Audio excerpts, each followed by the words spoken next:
बिस्मिल्लाहिर्रहमानिर्रहीम। अस्सलामु अलैकुम। दुरूद शरीफ की ये किताब आप मुलाहिज़ा फरमा रहे हैं।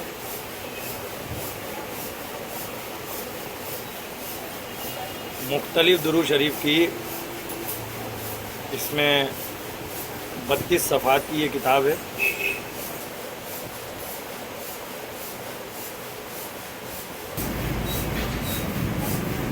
ये किताब अगर आप अपने इदारे के नाम से छपवाना चाहें तो हमसे रब्ता कर सकते हैं। स्क्रीन पर जो नंबर आपको शो हो रहा है, इस नंबर पर आप रब्ता करें। बगदादी प्रिंटर्स का नंबर है और कराची में फ्री डिलीवरी दी जाएगी और रेट्स जो है वो आपको डिस्क्रिप्शन में मिल जाएंगे। डिस्क्रिप्शन में आप रेट चेक कर सकते हैं। अगर ये किताब आप अपने इदारे के नाम से या अपने मरहूमीन के इसाले सवाब के लिए छपवाना चाहें तो हमसे रब्ता करें।